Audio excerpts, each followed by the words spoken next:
Pembahasan kita pada kali ini adalah tentang tanda besar hari kiamat yang terakhir muncul dari tanda-tanda besar lainnya yang disebutkan Rasulullah.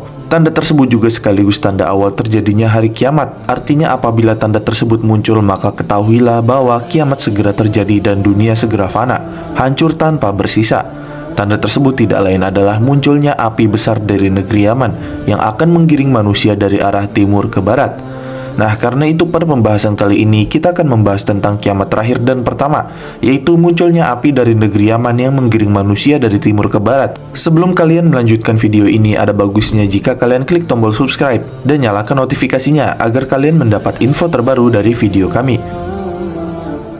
Tanda kiamat ini juga disebutkan dalam kitab Sahih Muslim dari sahabat Hudzaifah bin Usaid Al-Ghifari bahwa Nabi Shallallahu Alaihi Wasallam melihat para sahabat dalam keadaan sedang menyebut-nyebut tentang hari kiamat.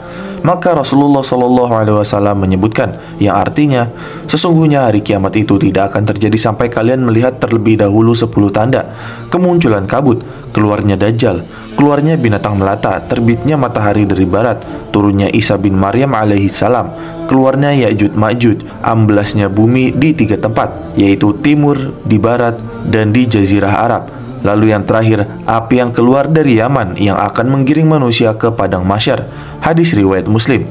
Nah, setelah beliau menyebutkan tanda-tanda tersebut dan beliau menyatakan bahwa pertanda yang paling akhir muncul adalah keluarnya api dari negeri Yaman yang akan menggiring seluruh manusia ke mahsyar, yaitu tempat berkumpul mereka. Namun di sisi lain, pada hadis yang lain justru peristiwa ini disebutkan sebagai tanda kiamat yang paling pertama muncul. Dalam Sahih Bukhari, sahabat Anas bin Malik bercerita tentang awal kedatangan Nabi ke Madinah. Abdullah bin Salam yang ketika itu masih beragama Yahudi dan termasuk ulama mereka, saat mendengar kedatangan beliau, ia menemui Rasulullah SAW untuk menguji kebenaran risalah yang beliau bawa. Di antara pertanyaan tersebut adalah apakah tanda kiamat yang paling pertama terjadi? Maka jawab beliau Rasulullah SAW, adapun tanda kiamat yang pertama adalah api yang akan menggiring manusia dari arah timur ke barat. Nah, kemudian adapun penjelasan yang lainnya tentang api ini, Imam Ibnu Katsir dalam kitab An-Nihayah fi Al-Fitan wa Al-Malahim menjelaskan, api yang dimaksud ini adalah api yang akan menggiring manusia yang masih hidup di akhir zaman.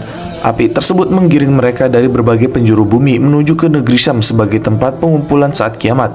Syam adalah wilayah yang sekarang meliputi negara Suriah, Palestina, Jordania, dan Lebanon. Dan juga dalam riwayat lain dikatakan api tersebut akan menggiring manusia dari timur ke barat. Seperti yang dijelaskan dalam hadis dari Anas radhiyallahu anhu, ia mengatakan Rasulullah SAW bersabda, yang artinya yang pertama kali terjadi ketika manusia akan dikumpulkan adalah keluarnya lidah api yang akan muncul dari arah timur. Api tersebut akan menggiring manusia ke arah barat. Hadis riwayat Bukhari dan Muslim. Dan juga Abdullah bin Umar juga dalam hal ini meriwayatkan bahwa Rasulullah SAW bersabda, kelak api akan berkobar, mengurung para penghuni bumi di sebelah timur, kemudian menggiring mereka ke arah barat. Lidah api itu akan selalu bersama mereka pada saat manusia tidur, di malam hari dan di siang hari. Apapun yang jatuh atau tertinggal oleh mereka pasti dimakannya. Api itu menggiring mereka seperti unta yang terluka. Hadis Tobrani. Nah, intinya peristiwa keluarnya api ini dianggap sebagai tanda kiamat terakhir karena apabila dibandingkan dengan semua tanda-tanda kiamat besar yang disebutkan Rasulullah SAW pada hadis tersebut, maka tanda ini adalah tanda terakhir. Namun dianggap sebagai tanda hari kiamat pertama ditilik dari kenyataan bahwa setelah berakhirnya peristiwa ini tidaklah tersisa dari kehidupan dunia sedikit pun. Bahkan yang akan terjadi setelahnya adalah peniupan sangkakala yang menunjukkan akhir dunia. Maka peristiwa ini menunjukkan awal terjadinya kiamat kehancuran alam. Kemudian tempat keluarnya api tersebut. Sebelumnya pada hadis yang telah dijelaskan disebutkan bahwa tempat keluar api tersebut adalah negeri Yaman. Namun tidak disebutkan dari bagian negeri Yaman yang mana. Pada riwayat lain dari hadis tersebut disebutkan tempat keluarnya dengan lebih spesifik, yang mana Rasulullah SAW bersabda, yang artinya, dan api yang akan keluar dari dasar bumi Aden. Hadis riwayat Muslim.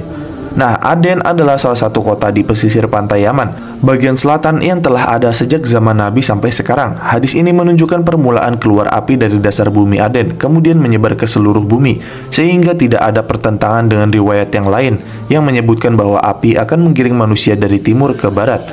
Namun selain itu, nyatanya secara geografis, Aden merupakan sebuah pelabuhan alami terbuat dari semenanjung gunung berapi dan pertama kali digunakan oleh kerajaan Aswan kuno antara abad ke-5 sampai ke-7 sebelum Masehi. Kota ini memiliki populasi sekitar 398.399 jiwa pada tahun 2017. Aden terdiri dari beberapa kota kecil, yaitu kota pelabuhan, kota industri dikenal dengan Little Aden dengan kilang minyak besarnya, dan Madinat As-Sob, pusat pemerintahan. Kemudian dua kota satelit, Khor-Maksar dan Sheikh Othman, terletak di utara kota tua, dengan bandara internasional terletak di antara kedua kota satelit tersebut. Nah, dan jika dilihat lagi, gunung api Aden lebih dikenal dengan api penggiring yang berada di bawah permukaan bumi. Ia akan keluar sebagaimana ia pernah keluar sebelumnya.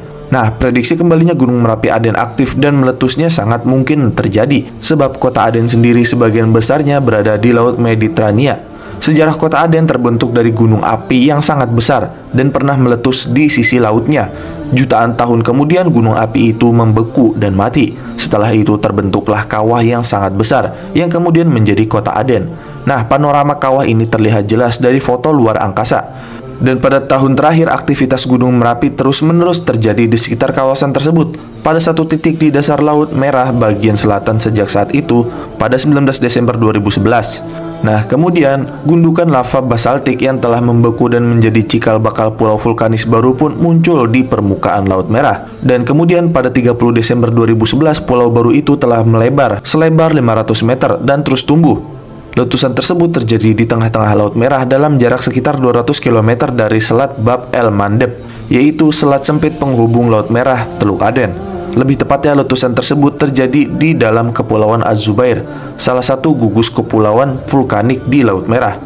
Lalu cara api menggiring manusia seperti yang dijelaskan dalam sebuah hadis dari Abu Hurairah radhiyallahu anhu dari Nabi Shallallahu alaihi wasallam. Beliau bersabda, manusia digiring menurut 3 cara, yaitu senang, takut, 2 di atas unta, 3 di atas unta, 4 di atas unta, 10 di atas unta.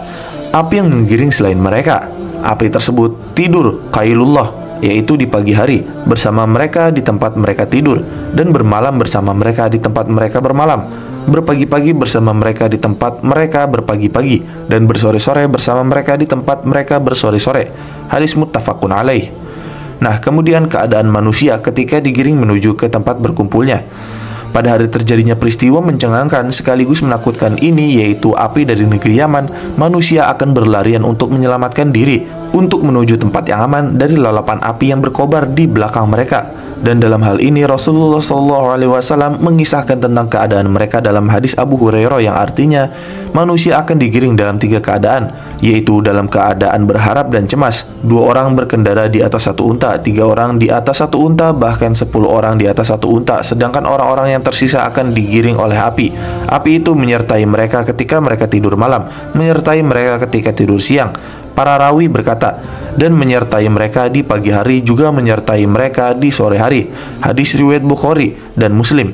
Dan kemudian berdasarkan hadis tersebut disimpulkan bahwa manusia akan dikumpulkan dalam 3 keadaan, yaitu kelompok pertama akan dikumpulkan dalam keadaan berharap dan cemas. Kelompok kedua akan berkendara di atas unta. 1 unta ketika itu akan dinaiki beramai-ramai. Ada yang dikendarai 2 orang, 3 orang, bahkan 10 orang. Nah, lalu bisakah hal itu terjadi? Yaitu berkendaranya banyak orang di atas 1 unta. Nah, dalam hal ini di antara ulama ada yang mengatakan bahwa yang dimaksud adalah mereka bergantian menaiki unta tersebut, sebagaimana yang lain mengatakan bahwa pada saat itu Allah memberikan kekuatan pada unta-unta sehingga mampu melakukan hal itu. Namun nampaknya yang dimaksud wallahu alam bahwa hal ini menunjukkan sedikitnya kendaraan yang bisa ditunggangi saat itu sehingga mereka terpaksa mengendarai 1 unta bersama-sama. Hal ini dijelaskan dalam kitab Syarh Kitabul Fitan wa Asyratus Sa'ah min Sahih Muslim. Kemudian kelompok ketiga akan digiring oleh api. Api tersebut tidak meninggalkan mereka sama sekali sampai tiba di mahsyar. Semua manusia yang dikumpulkan pada saat itu adalah orang-orang yang paling buruk, karena kiamat tidaklah terjadi kecuali pada seburuk-buruk manusia. Rasulullah SAW bersabda dalam hadis Abdurrahman bin Syamsah al-Mahri yang artinya, tidaklah terjadi hari kiamat kecuali pada manusia-manusia yang paling buruk. Mereka lebih buruk dari orang-orang jahiliyah. Tidaklah mereka berdoa kepada Allah dengan sesuatu kecuali Allah tolak doa mereka. Hadis riwayat Muslim. Dan demikian adalah pembahasan mengenai kiamat terakhir dan pertama, yaitu munculnya api dari negeri Yaman dan menggiring manusia dari timur ke barat. Jangan lupa like, share, dan subscribe.